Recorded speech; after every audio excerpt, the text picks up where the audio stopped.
In a world constantly competing for attention, the people who stand out aren't the loudest or the flashiest. It's the ones who master the subtle art of making others feel important. Think about it. Everywhere you turn, someone's trying to be noticed, whether at work, at home, or just out with friends. But here's the thing, true influence doesn't come from being the center of attention. It comes from making the people around you feel like they are. Now, I want you to think about the last person who really made you feel valued. It wasn't because they overwhelmed you with compliments or took control of the conversation, right? It was probably the little things, the way they listened, remembered small details, or made you feel like, in that moment, you were the only one who mattered. What if I told you that you could learn to do the same thing? That with a few simple techniques, you could make the people in your life feel seen, valued, and important. And not in a shallow or manipulative way, but in a way that builds real connections. In today's video, we're going to talk about 7 subtle ways to do exactly that. These aren't your typical how to be charming tips. They go deeper. They tap into the real needs people have to feel noticed and appreciated. And when you use them, you'll notice something shift in how others respond to you. By the end of this video, you'll not only understand how to make others feel valued, but you'll also realize that this approach helps you stand out in ways you never expected. Let's dive in. Tactic 1. The power of using someone's name sparingly and meaningfully. There's a quiet power in using someone's name during a conversation. A person's name is one of the most personal and significant things they own.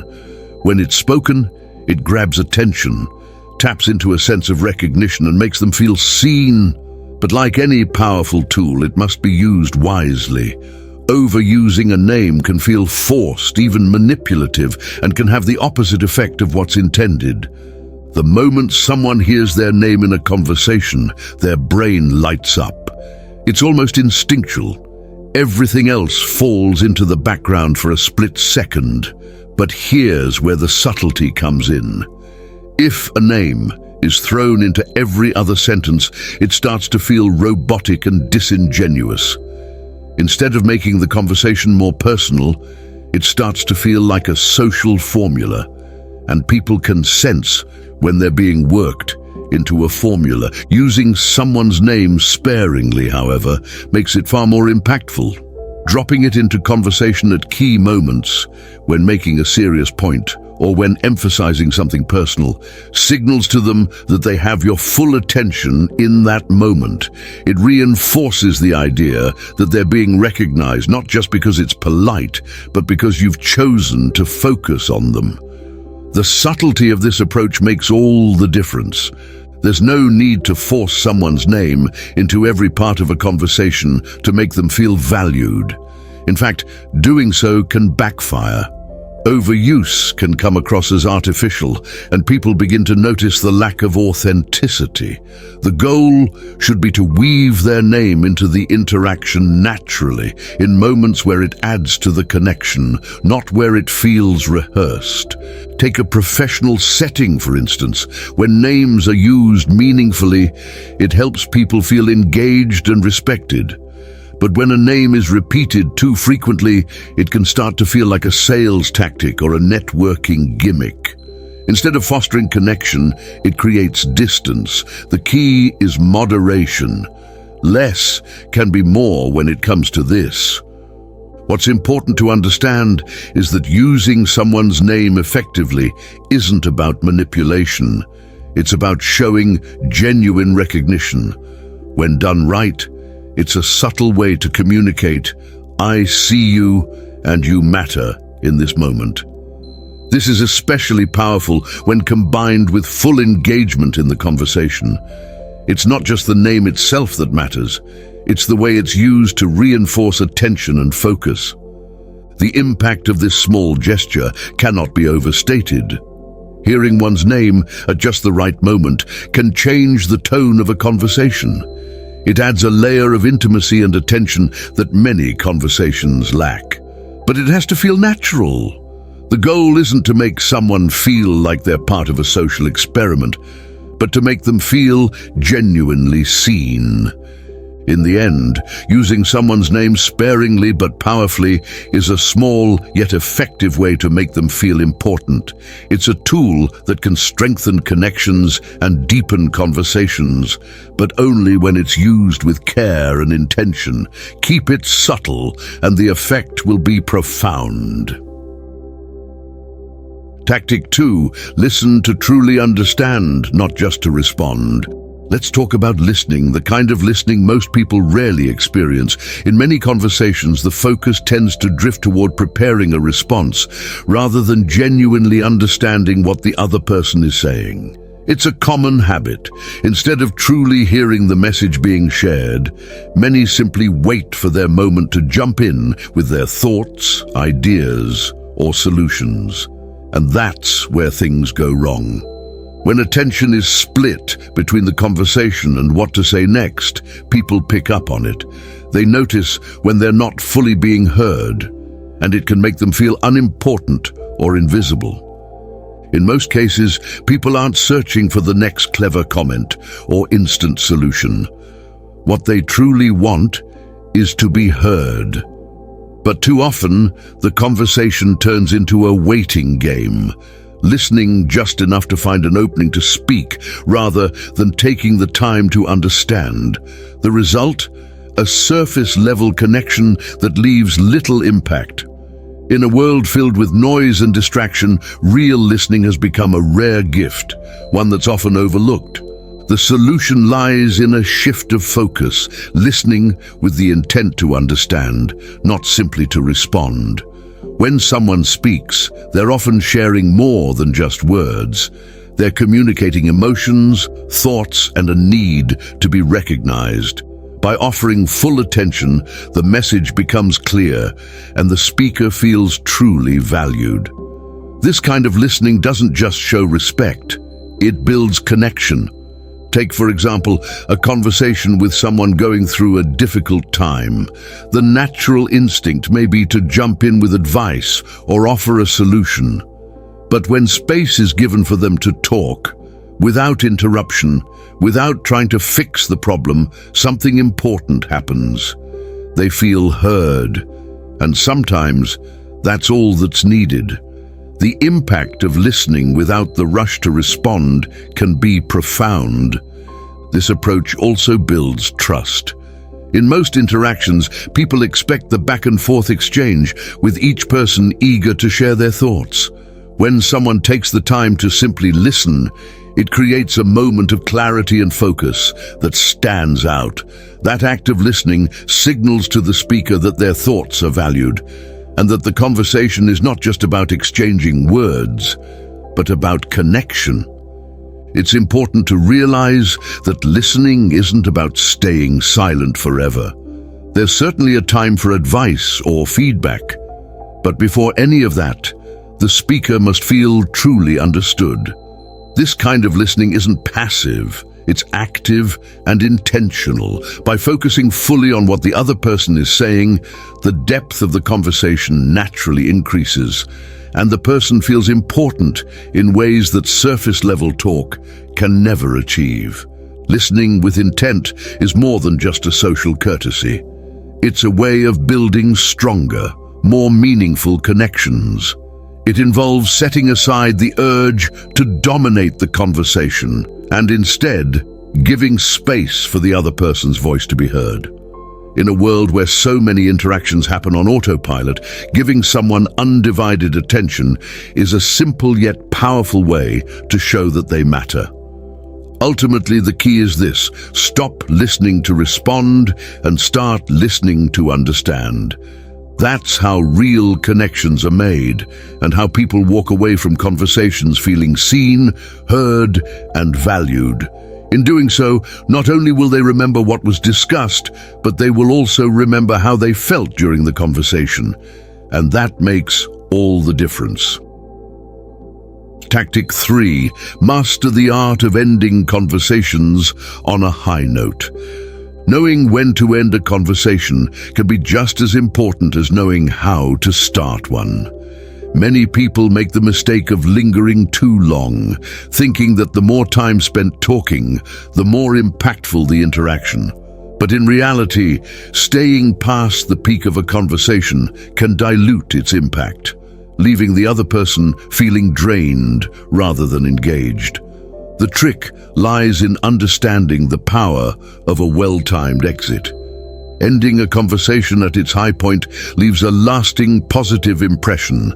The moment when the energy is still strong and the exchange feels engaging is the ideal time to wrap things up.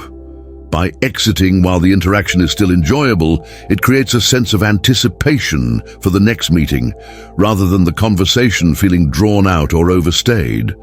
There's a common misconception that staying longer in a conversation shows greater interest or dedication.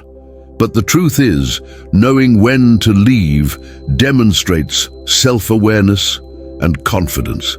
It ensures that the person you're speaking with remembers the conversation as a positive experience, rather than something that went on too long. The idea is not to abruptly cut things off, but to end while the momentum is still strong, leaving the other person with a sense of satisfaction and wanting more. At social or networking events, it's easy to fall into the trap of thinking that more time spent talking equals better connections. But often, less is more. Ending first, on a high note, keeps the interaction memorable and allows the person to walk away with a positive feeling about the conversation. It also ensures that you're not overstaying your welcome, which can sometimes lead to awkwardness or a loss of engagement.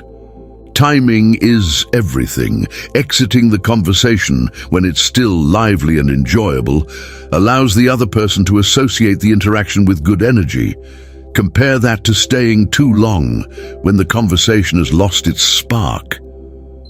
People remember the final moments of an interaction most clearly, so it's essential to make sure those moments are positive and upbeat. In professional settings, this approach can be particularly valuable. When conversations are ended on a high note, colleagues or clients are more likely to recall the discussion fondly and be eager for the next interaction. Whether in a meeting, an event, or a casual chat, leaving at the right moment is a subtle yet powerful way to maintain a strong, positive presence. In the end, mastering the timing of an exit isn't about cutting the conversation short or leaving people hanging. It's about recognizing when the interaction has reached its peak and leaving while the connection is still strong. This leaves a lasting positive impression and creates a sense of anticipation for future conversations. Tactic 4. The importance of remembering the small things. In conversations, most people remember the big things, names, job titles, maybe a few significant life events. But it's often the little details that truly matter. These are the seemingly small fragments of information that most tend to overlook. But remembering them can have a profound impact on how someone feels. It's one of the simplest yet most effective ways to make someone feel valued and important. When someone shares something minor, like their favorite coffee, a hobby they've been struggling with, or a passing mention of a recent experience, it's easy to let those details slip by. But when they're remembered and brought up later, it signals to that person that they were truly heard. It shows that the conversation wasn't just about passing the time, but that their words mattered enough to be remembered. What's often misunderstood is that the power lies not in recalling major milestones, but in noticing the little things most others forget. For example, someone might casually mention that they've been trying to pick up guitar again, or that they enjoy a specific type of tea. These details might seem insignificant at the time, but remembering them can transform a simple conversation into a meaningful connection. Recalling these small details later shows that attention was paid beyond the surface level. When someone mentions a preference, an interest, or even a minor struggle, and it's brought up again in a later conversation, it has a lasting impact. It tells the person that their words weren't lost in the flow of small talk. Instead, they were valued. In professional settings, this approach is particularly effective. Remembering minor details about a colleague's interests or challenges adds a personal touch that strengthens working relationships. It turns standard professional interactions into something more meaningful, showing that there's genuine interest in the individual, not just their role. However, this isn't just about being nice or courteous. There's a deeper message being sent when these details are recalled. It's a subtle way of showing that someone's importance extends beyond the obvious. They're not just a part of a larger group or conversation. They're seen as individuals with their own unique experiences and preferences. This recognition can deepen trust and rapport in ways that more formal interactions can't achieve. Remembering small details also has an unexpected ripple effect.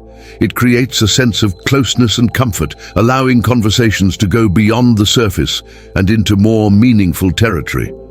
When someone feels that the small things matter, they're more likely to open up, to share more, and to trust more.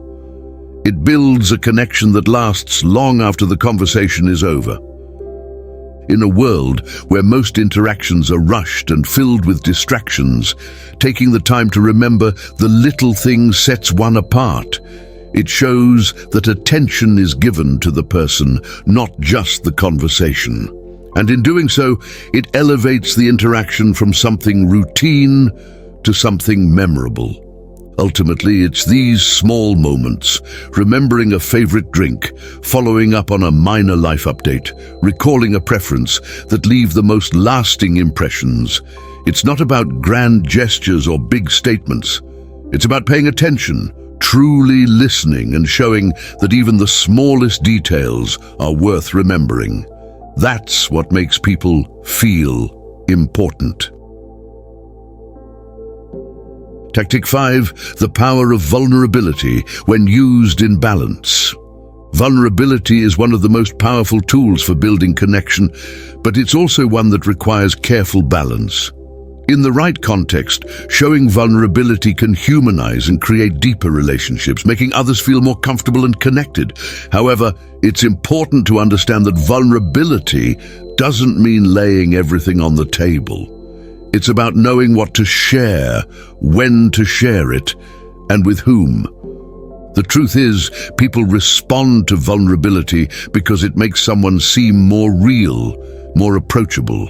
When someone reveals a personal struggle or shares a moment of weakness, it breaks down the walls of perfection and allows for genuine connection. But here's where the subtlety comes in. Vulnerability, if not managed properly, can backfire. Oversharing or showing too much too soon can make others feel uncomfortable, or worse, make the individual seem like they lack boundaries or control over their emotions. The key is to be selective. Vulnerability is most effective when it's shared in a way that shows strength, not desperation.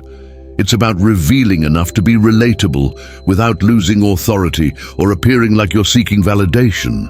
For instance, sharing a mistake or a challenge can create empathy, but it's important to frame it in a way that shows personal growth or resilience. This turns vulnerability into a tool for connection rather than a cry for sympathy. In professional environments, this balance is especially crucial. Opening up too much in a work setting can blur the lines and undermine respect. However, sharing a personal challenge in a controlled way, such as admitting to a past mistake and how it led to a valuable lesson, can foster trust and relatability without losing credibility. It shows that no one is perfect, but that imperfection is managed with grace and responsibility. Timing is everything when it comes to vulnerability. There's a difference between sharing a personal story after rapport has been built and throwing out deeply personal details right away. When vulnerability is revealed too early in a conversation or relationship, it can come off as oversharing or even make the other person feel uncomfortable. But when shared in the right moment, it creates a deeper, more meaningful connection. In personal relationships, calculated vulnerability can work wonders. Sharing a challenge or fear at the right time can strengthen bonds, but again, it's about control. Revealing too much can leave someone feeling exposed or unsure of how to react. The goal is to share enough to be human and relatable, but still maintain a sense of self-possession and emotional boundaries. It's also important to remember that vulnerability isn't just about sharing struggles. It can also be about sharing emotions, being open about what excites, motivates, or even scares you. This kind of openness can create a stronger connection because it allows others to see the real person behind the conversation. But even here, the balance is key. Overexposing emotions, especially in the wrong context, can create an imbalance in the interaction, making it feel one-sided or overwhelming. Vulnerability, when used correctly, is a powerful tool for building trust and rapport. It invites others to see the human side, but without losing control over the situation. This isn't about being deceptive or hiding parts of yourself. It's about choosing what to reveal in a way that strengthens the connection rather than weakening it. The trick lies in revealing just enough to be authentic, while still maintaining boundaries. By doing so, it becomes possible to connect on a deeper level without giving away too much. In professional and personal settings alike, this approach shows confidence, self-awareness, and emotional intelligence. At its core, vulnerability isn't about spilling every detail of one's life. It's about sharing enough to be real, while holding onto the control of what's revealed and when. This balance is what leaves a lasting impact. It makes others feel like they're seeing the real person, but also that they're interacting with someone who knows their worth and understands the importance of boundaries. Ultimately, vulnerability is most effective when it's used with intention. It's not about being completely open. It's about being open enough to create connection while still retaining a sense of control.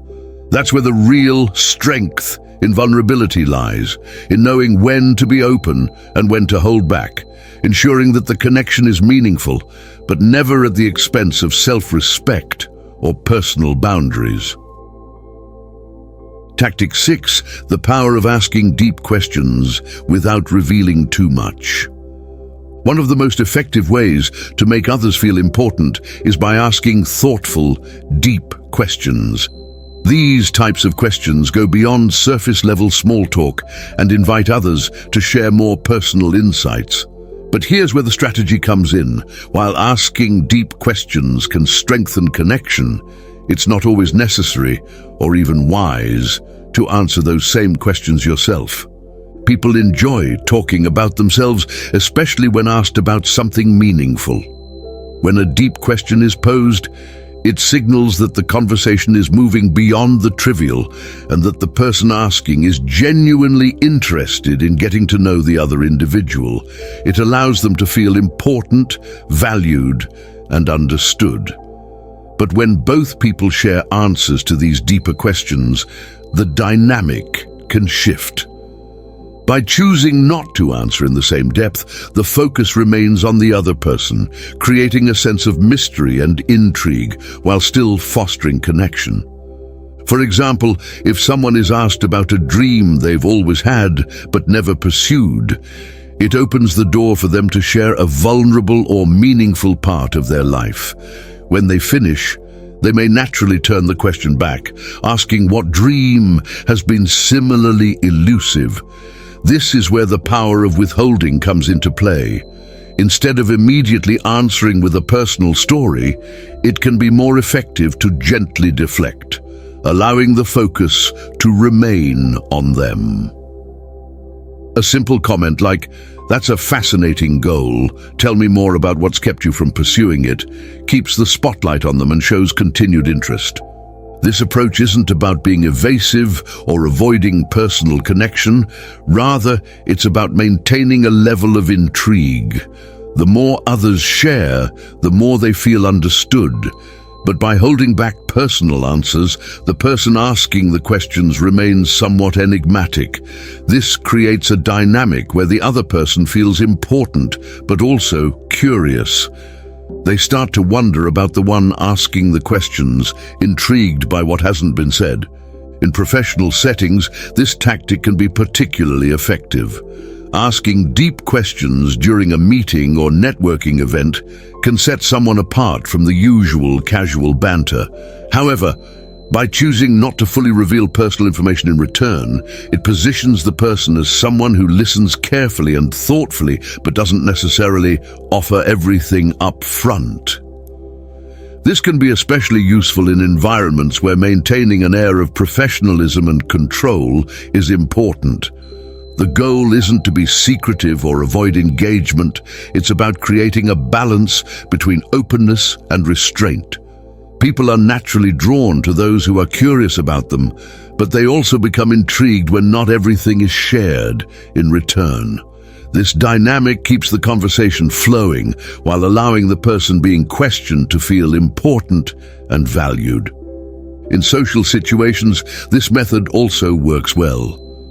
Asking a friend or acquaintance something more profound than the usual "how's work" can shift the entire tone of a conversation.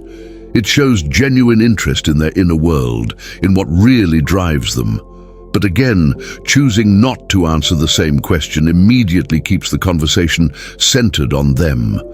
This subtly elevates their importance in the interaction while keeping a sense of mystery intact.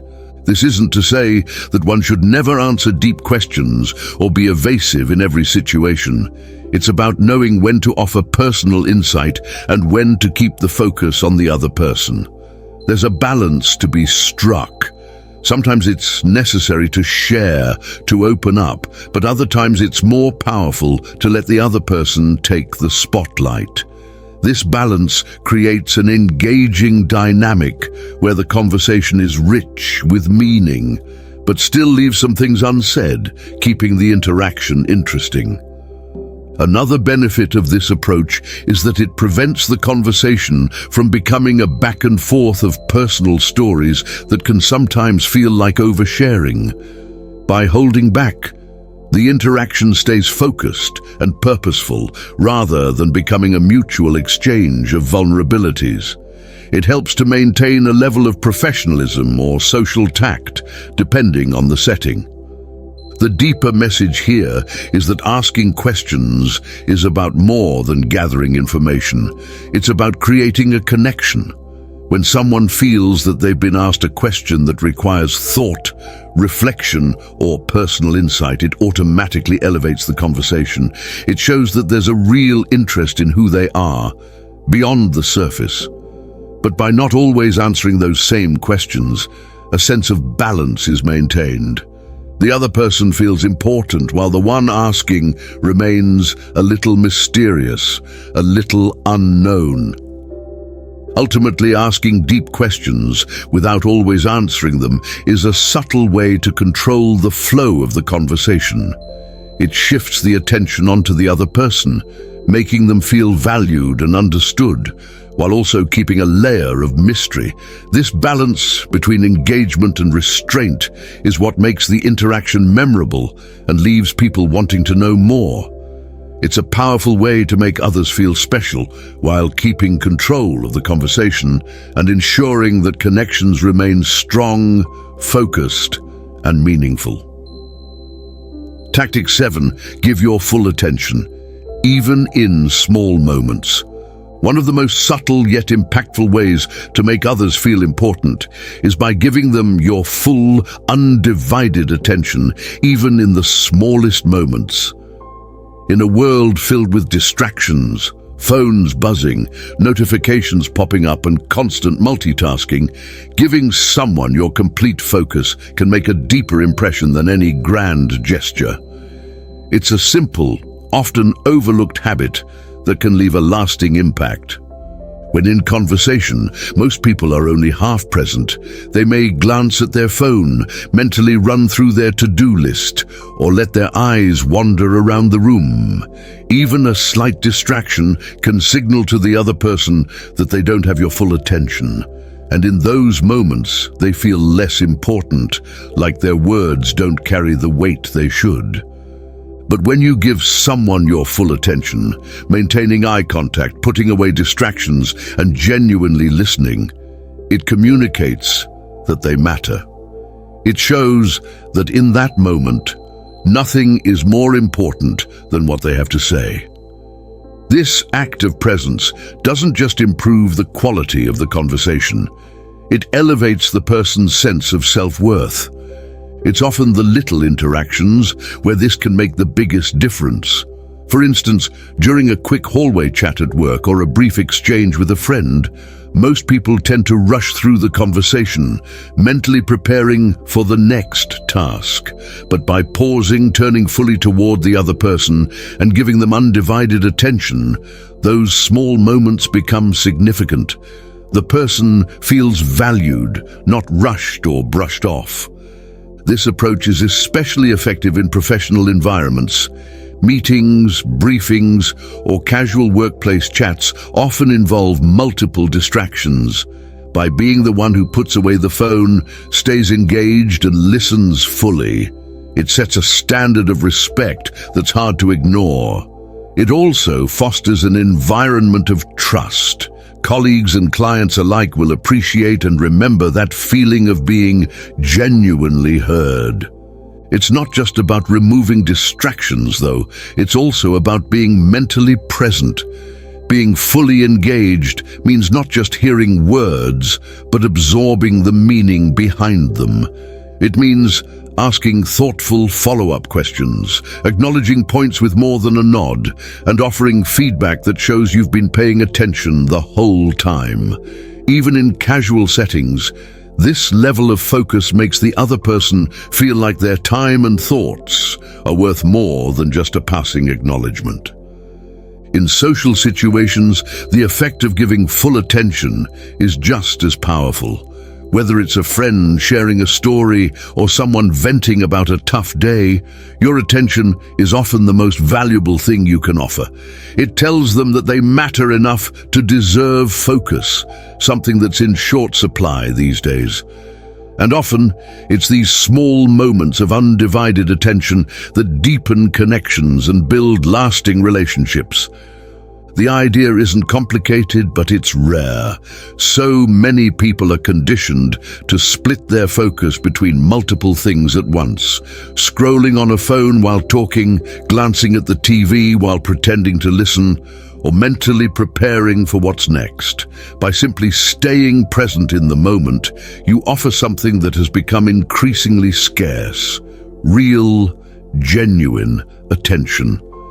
In the end, this subtle act of giving full attention, whether in big conversations or small, fleeting moments, shows people that they are important. It's not about long speeches or dramatic gestures. Sometimes the quiet power of being fully present can make someone feel more valued than anything else.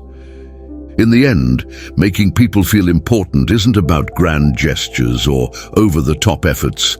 It's about mastering subtle, everyday actions that show genuine respect, interest, and care. From using their name thoughtfully to asking deep questions, giving your full attention, and knowing when to be vulnerable, each of these small actions leaves a lasting impression. The people around you will remember how you made them feel long after the words have faded. Here's the challenge: start applying these subtle techniques in your daily interactions. Try giving someone your full attention in a small moment, or remembering a detail they thought you'd forget. Watch how these small shifts can lead to deeper connections and stronger relationships. It's not about being perfect or trying to charm everyone. It's about showing people in quiet and meaningful ways that they matter. So the next time you engage with someone, ask yourself, am I making them feel seen, heard, and valued? Because when you do, you'll notice that those connections last. And that's what truly sets you apart. Now go out there and start building connections that matter.